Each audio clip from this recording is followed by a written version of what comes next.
paz de Jeová, a paz de Jesus Cristo, a paz do Espírito Santo.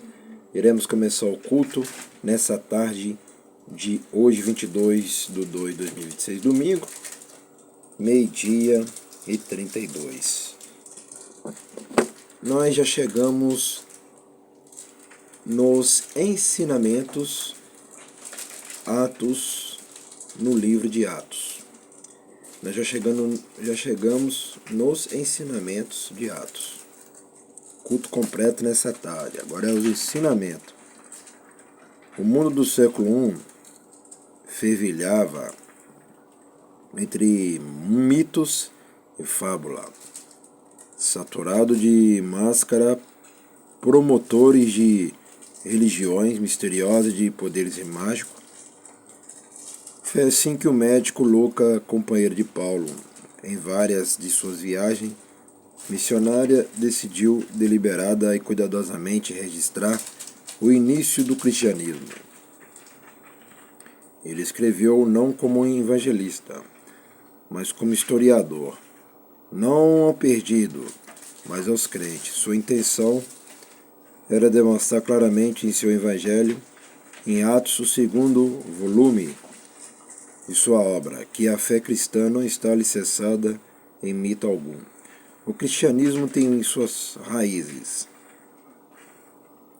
na história real, espacial e temporal. No nascimento do Salvador na Palestina, que era ao mesmo tempo Deus e homem, e cujo evangelho foi disseminado por testemunhas oculares, o desejo de Lucas é de que entendemos a história de Jesus, desde as suas raízes nas profecias do Antigo Testamento, passando pela autenticação de seus atos por meio dos milagres da propagação pelas testemunhas oculares da ressurreição. A história de Lucas sobre a disseminação do Evangelho jamais é árida. Pelo contrário, é viva, com histórias e eventos vibrantes que envolveram o povo num ambiente de alta dramaticidade. Como, por exemplo, Lucas descreve a enorme surpresa criada quando Pedro aparece de repente numa reunião de oração onde os cristãos se reuniam para rogar que fossem libertos da prisão. De maneira bastante clara, retrata o soturno Paulo, exaltante com apredejamento de Estevão. Cena após cena, Lucas, no mais literário texto grego do Novo Testamento, nos convida a uma introspecção no mundo do século I e nos convence sem argumento que já vai estar agindo no tempo e no espaço. Demonstra que as boas novas do Evangelho de Cristo para toda a humanidade não são somente verdadeira, mas uma promessa de esperança e de transformação para todos nós. A história da proclamação do Evangelho em Atos é nossa história. Tá vendo? O Evangelho sempre tem coisas novas. É que eu sempre já falei em milhares de vídeos. O Evangelho não fica uma coisa. O Evangelho, ele se renova. Igual que a palavra do Criador se renova todos os dias. Igual que cada dia é uma palavra nova. Cada dia é uma palavra que muda. Entendeu? Continuando. Atos num relance. Personagens centrais. Pedro, rude, impetuoso. Pedro também é o líder dos discípulos de Jesus. O primeiro a pregar um sermão evangelístico aos judeus. Atos 2 é o Gênesis. Atos 10, Pedro é a figura mais importante em 1:11. Paulo diligente e antagônico.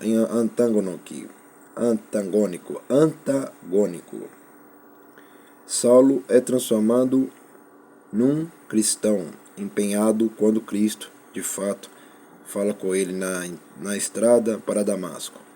Atos 9. Paulo é a figura mais significativa em 12:28, ao narrar suas aventuras missionárias. Estevão, líder corajoso, primeiro mártir da igreja primitiva, Atos 7, tá vendo? A igreja primitiva, então a igreja existia, tá vendo? Ela existia há milhares de anos de igreja. Então, um verdadeiro cristão, igual o pastor Simão Santo, ele vive na igreja dele. Eu cuido da igreja e vivo na igreja. Não vivo lá fora, porque Jesus não mora lá fora, nem Jeová mora lá fora, nem Espírito Santo mora lá fora, nem ruas. Mas mora na igreja. Eu também moro na igreja. E prego na igreja, igual estou pregando e ensinando aqui a palavra somente para vocês que são inscritos. Continuando, Barnabé, gentil e forte. Barnabé desempenhou papel fundamental ao ajudar Paulo a descobrir seu lugar na comunidade do cristianismo primitivo e viajou com ele na qualidade de missionário. Principais acontecimentos: a vinda do Espírito Santo. O Espírito de Jeová batiza os crentes no Pentecoste. Atos 2. Por que essa igreja aqui é pentecostal? É que eu sempre digo e falo. Essa igreja aqui ela é pentecostal, mas não é pentecostal igual outras igrejas que vivem na mentira. Porque igreja que se diz que é pentecostal e não vive na palavra, não estuda a palavra, não jejua, não consagra, não devolve os dízimos à oferta, não é uma igreja pentecostal. Onde que não tem libertação, transformação, cura, milagre, profecia, revelação verdadeira e santificação verdadeira, ali não é uma igreja pentecostal. A igreja pentecostal é que estuda a palavra, vive na palavra, igual o pastor Simão Santo. Por isso que aqui é a sede da igreja pentecostal, ministério Chama de Fogo, Fé de Verdade, que fica na rua Armindo Pereira, número 340, bairro São Pedro, cidade de Portinópolis, Minas Gerais, nação Brasil. Por quê? Porque aqui vive na palavra da verdade. Aqui não vive igual vocês do outro lado aí, que não sabe nem o que está seguindo. Aqui já sabe o que está seguindo.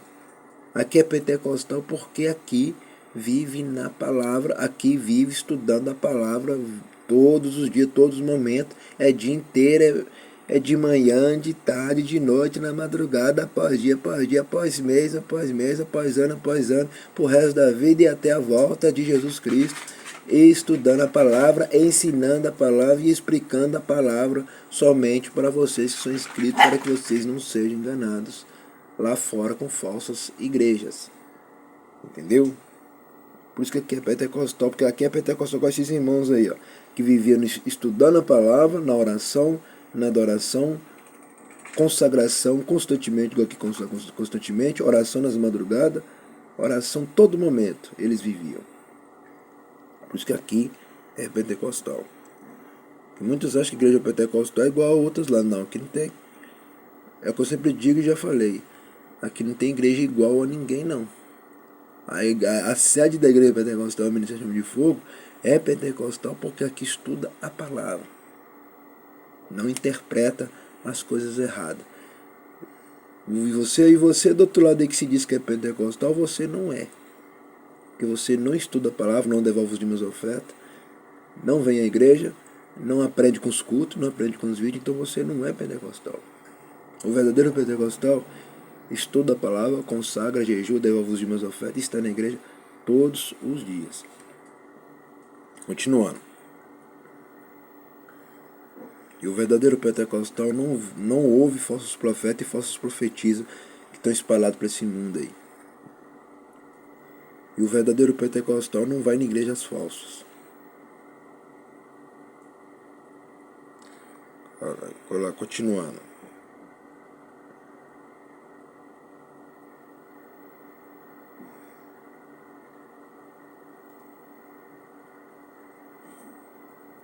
Vou repetir novamente os principais acontecimentos A vinda do Espírito Santo. O Espírito de Jeová batiza os crentes no Pentecoste, Atos 2. As pregações de Pedro são registradas nos primeiros sermões evangelísticos, Atos 2, 3. A convenção de Paulo. Um vigoroso fariseu descobre a graça, Atos 9. A convenção do gentio. Um centurião romano e seu empregado são os primeiros gentios a se converterem ao cristianismo, Atos 10, 11. A missão gentia. Paulo empreende sua primeira viagem missionária e alcança adesões entusiásticas entre os gentios, Atos 12, 13. O primeiro concílio. As lideranças discutem a forma de inclusão dos gentios, Atos 15. A prisão de Paulo. Detido. Paulo é enviado a Roma para ser julgado, Atos 20 em diante. É isso aí, meus irmãos, meus amigos, meus amigos. Vocês aprendem a verdade só aqui. Outros lugares vocês não vão achar a verdade, não. Só aqui. Vocês que são inscritos, que interagem todos os dias aí com o culto, igual estão vendo. Se vocês seguirem essa igreja aqui, vocês nunca vão ser enganados com mais igrejas falsas nenhuma. Soberano Jeová, Jesus Cristo, Espírito Santo, te agradecer por este culto nessa tarde, abençoe somente os inscritos, somente dizimistas e ofertantes. Amém e amém. Até o próximo culto. À noite estarei de volta, com força completa. E até o próximo culto da noite. Só que vocês aprendem a verdade só está aqui, ó. Outros lugares vocês nunca vão achar esses ensinamentos, não. Porque outros lugares eles não adoram o Pai, o Filho e o Espírito Santo, não. Eles adoram a mentira. Aqui adora é a verdade. Aqui odeia a mentira. Aqui ama é a verdade. Até o próximo culto e o próximo vídeo.